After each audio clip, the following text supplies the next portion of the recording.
At ngayon sa mga balita po naman sa lalawigan.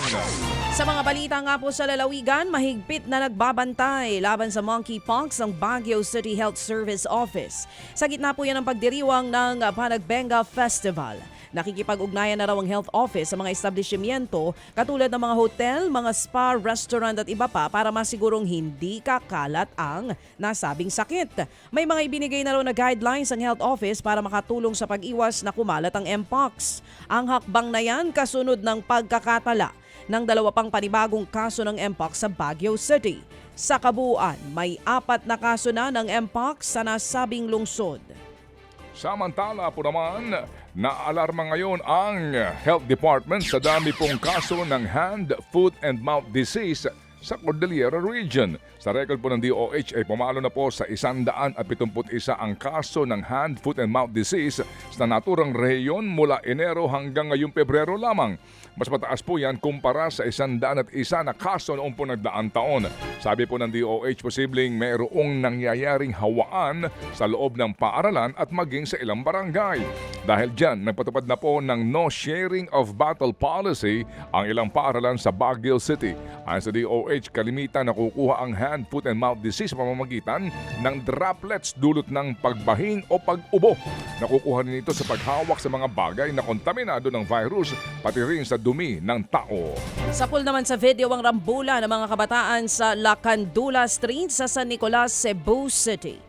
Kita kung paano nagsugura ng mga kabataan. May nagbatuhan pa nga ng mga bote at bato. Mayroon ding may mga daladalang pamalo. Ilang beses yan nangyari kahit pa may mga dumadaang sasakyan. Ayon po sa mga opisyal ng barangay, halos linggo-linggo raw ang gulo sa lugar. Aminado naman ang barangay na hirap silang kontrolin ang mga kabataan. Ipatatawag na ang magulang ng mga sangkot na kabataan. Posibleng maharap ang mga magulang sa kaukulang reklamo kung mapapatunayang nagpabaya. Hihingi na rin ng tulong sa mga pulis ang barangay para magpatrolya. Sa Cebu City pa rin sinagipo ng mga otoridad ang 15 anyos na binatilyong hitman umano. Nagtatago sa bayan po ng Dalaguete ang naturang binatilyo ng matunton ng mga pulis. Nahulihan siya ng kalibre 45 baril. Ayon sa mga pulis, sangkot ang binatilyo sa pagpatay sa isang babae noong nagdaang linggo lamang. Nasa pangangalaga ngayon ng Women and Children's Protection Desk ang naturang binatilyo habang patuloy ang investigasyon sa kaso. Kinuyong at binugbog ng magkakapatid na menor de edad ang 13 anyos na dalagita sa Malolos, Bulacan. 4 na beses daw binugbog ang dalagita na pinagbibintangang nagnakaw ng wallet. Edad 6 hanggang 13 anyos ang kumuyog sa biktima. Ang ina raw mismo ng mga menor de edad ang nag-utos sa mga bata na bugbugin ang biktima. Mariin namang itinanggi ng dalagita na kinuha niya ang wallet.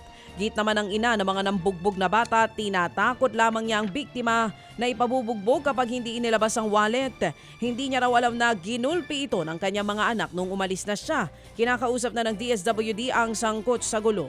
Desidido naman daw ang ina ng biktima na magsampa ng reklamo.